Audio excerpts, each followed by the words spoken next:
Halo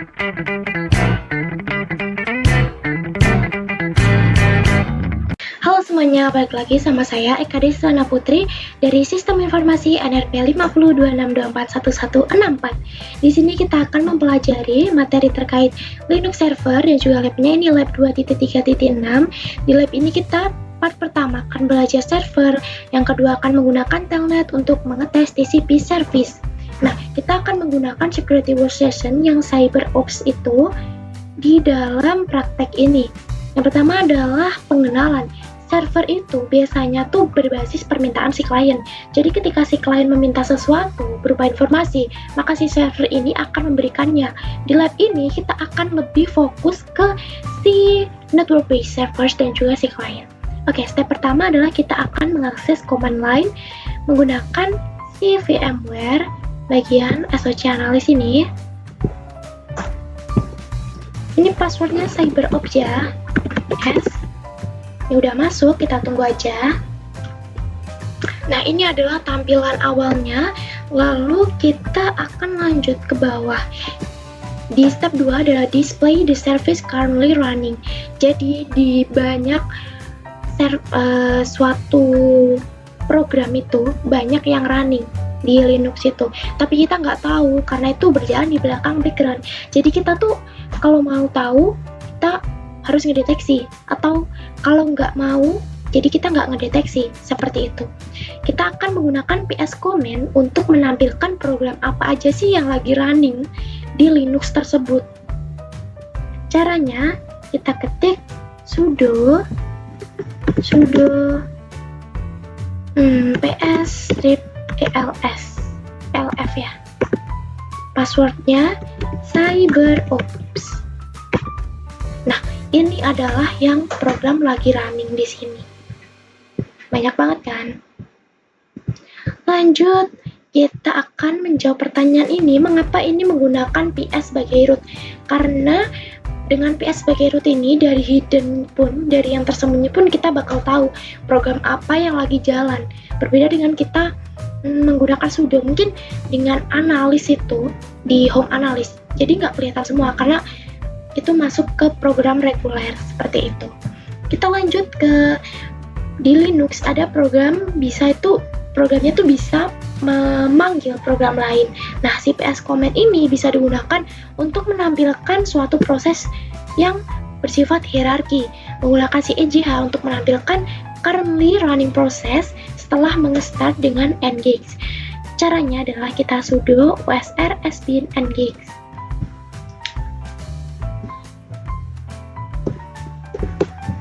Kita copy paste saja dari sini, kita masuk ke sini,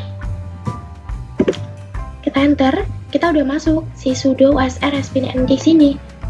Nah, setelah kita masuk, kita bisa melihat program yang lagi running dengan EJH ini. Kita copy lalu kita paste seperti ini, sudo ps strip EJH. Nah, ini banyak yang lagi nge-run seperti itu. Kita lanjut ke pertanyaan, bagaimana proses hierarki by PS? Ini kayak berbasis kayak lekukan gitu. Kita lanjut ke C. Seperti yang udah disebutkan sebelumnya bahwa server itu berbasis permintaan si klien, jadi nampilin si informasi, ya kan? Udah, jadi si server ini bisa nge-boot secara sendiri. Dia bisa melakukan boot time di sistemnya secara sendiri. Ini disebut service. Oke, jadi ada yang dinamakan nestat. Nestat command ini adalah suatu alat yang berguna untuk mengidentifikasi jaringan apa yang lagi running di Linux tersebut. Caranya, kalau kita ingin melihat jaringan apa yang lagi running, kita ketik di sini nestat.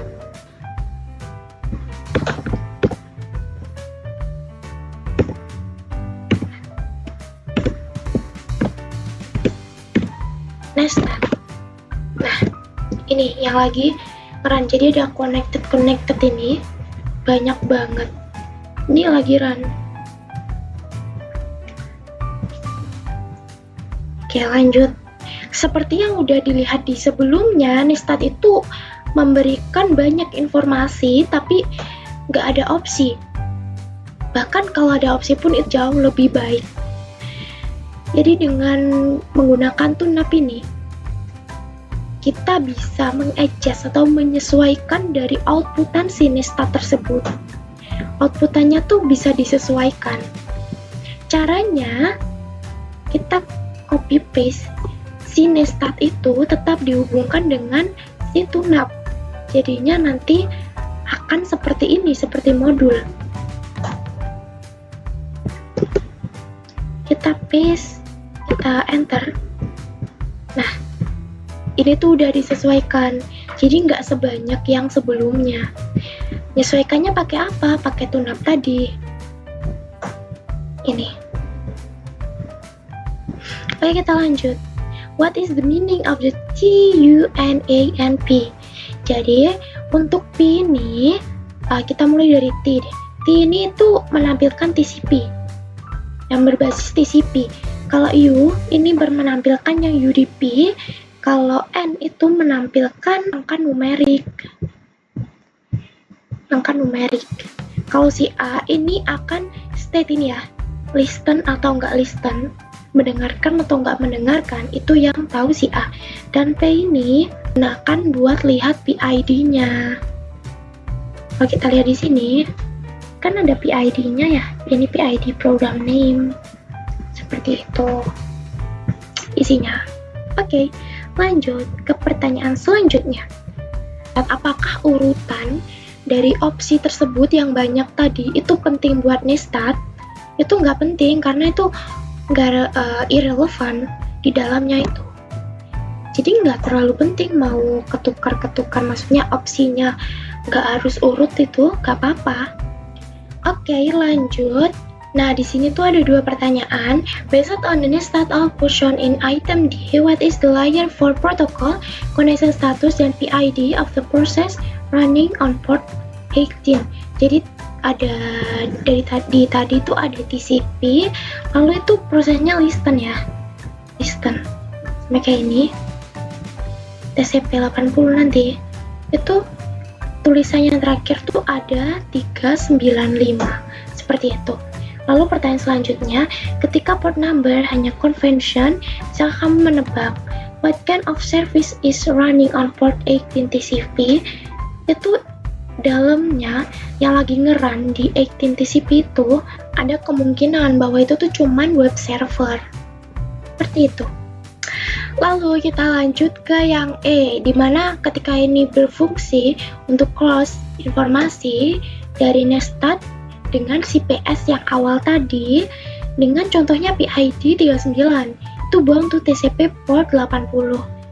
Maka port 39 ini digunakan buat contoh. Kita akan menggunakan PS dan grep untuk mengelis semua baris yang ada di PS dengan output PID 395. Kita akan menggunakan ini. Kita Ctrl C aja, kita copy. Lalu kita paste di sini. Kita paste seperti ini. Kita enter. Nah, ini ada mengelis, kita mengelis baris-baris dan isinya 395 ini. Ada 3, root, HTTP, dan juga analis. Analis ada. Nah, berbasis dari output yang ada di atasnya, CPS ini menggunakan grep hanya untuk mengelis baris-baris dengan angka 395. Jadi itu 3 ini merupakan bungkusan teks atau text wrapping. Ada 3. Nah, ini the process PID 395 adalah engage. Bagaimana itu bisa disimpulkan dari output di atas? Di nomor 1 ini. Nomor 1 ini kan isinya memang engage process. Lalu nomor 2, what is engage? Fungsinya untuk apa? Kita akan lihat kegunaan engage.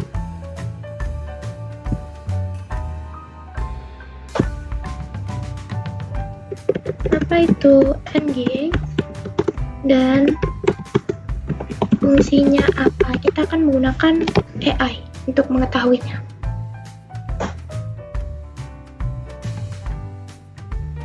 Nah, ini ada beberapa fungsi. Jadi NGC itu merupakan perangkat lunak open source yang bisa digunakan sebagai web server, DC proxy, dan juga HTTP cache. Kalau HTTP itu biasanya tuh di ini ya, kita situs ketika kita ambil di web browser, kita lihat HTTP, misalnya HTTPS, seperti itu. Fungsinya ada web server, DC proxy. Itu kalau reverse proxy meneruskan permintaan klien ke server lain. Lalu ada load balance, itu distribusi lalu lintas secara efisien, dan HTTP cache itu menyimpan salinan respon dari server backend. Begitu. Lalu the second line menunjukkan pros 396 dengan nama HTTP dan proses hampir 395. Apa maksudnya itu? Itu maksudnya si Nginx ini bekerja di bawah si HTTP ini. Lalu kita lanjut ke pertanyaan terakhir ya, dari yang part 1. Mengapa last client showing grep 395? Ini kan belakangnya kan menunjukkan kalau grep 395 kan? Ya karena tadi kita itu filternya emang dari 395 gitu. Jadi makanya itu yang terakhir tetap sebagai 95. Seperti itu.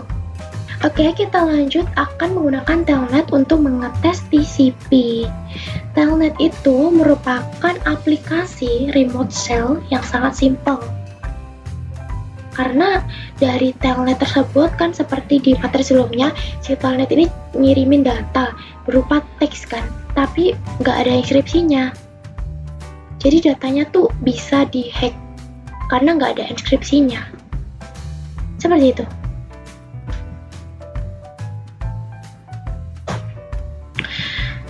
Lalu di part 1, karena NG sudah ada di port 80 tadi kan udah ada kan port 80. Kita akan menggunakan Telnet untuk mengconnect localhost di port 80 TCP tadi. Dengan cara Telnet ini masuk ke, coba ya, masukin ke ini si terminal. Enter, kasihnya ini trying 127.0.0.1 lalu connected dan escape karakter is, seperti itu. Kedua, kita akan menekan tombol apapun yang ada di terminal. Kita tekan tombol apapun. Nah, ketika kita udah masuk, ya nanti ada bad request juga kan yang ada di sini. Jadi ini error. Bad request. Gak bisa nerima request tuh, gak bisa. Mengapa ada error? Karena si NGC itu kan sebuah web server ya. Dari sebuah web server itu dia tuh cuma nerima HTTP protokol doang. Dia cuma nerima protokol jaringan yang HTTP aja. Seperti itu. Nah, jadi ketika server tersebut memberikan suatu pernyataan error seperti yang ada di sini tadi, ini kan error ya. Ini trying to connect, bad request, error. Itu berarti NGS itu PID itu merupakan suatu web server yang hanya bisa terkoneksi dengan HTTP protokol. Lalu versi NGS-nya itu 1.16.1. Lalu kita next aja. Nah, setelah ini kita akan menghubungkan sebuah nestat tadi dengan menggunakan Telnet. Jadi Telnet ini kita hubungkan dengan nestat di port 22 tadi. Caranya seperti ini. Ini kita copy aja. Lalu kita masuk ke VMware. Kita paste lalu kita enter. Hasilnya akan seperti ini. Mencoba untuk mengkoneksi ke sini. Lalu kita akan ketikkan sesuatu yang random. Maka hasilnya akan invalid dari SSH tersebut. Di sini ada pertanyaan nih. Menggunakan Telnet untuk mengkonek ke port 68. Itu nggak bisa. Kenapa? Karena pada dasarnya ketika TCP itu dikonekkan ke UDP itu nggak bakal bisa. Itu udah berbeda, makanya hal tersebut ketika kita lihat ini bakal error. Seperti itu. Lalu di refleksi kuis, apa baiknya si Nestat? Nestat itu keuntungannya itu dia bisa nampilin banyak banget data yang lagi proses, yang lagi running. Jadi network itu bisa kelihatan semua yang lagi running itu apa. Jadi di pertanyaan terakhir itu, apa keuntungan si Telnet? Si Telnet ini keuntungannya tuh dia merupakan aplikasi remote cell yang simple. Soalnya dia tuh nggak pakai enskripsi. Jadi dia kalau ngirim data bentuknya teks. Is it safe? Sebenarnya nggak safe. Kalau pakai Telnet itu nggak safe, bahkan lebih baik kalau mau aman lebih baik pakai SSH. Seperti itu. Sekian dari saya. Terima kasih. Dadah.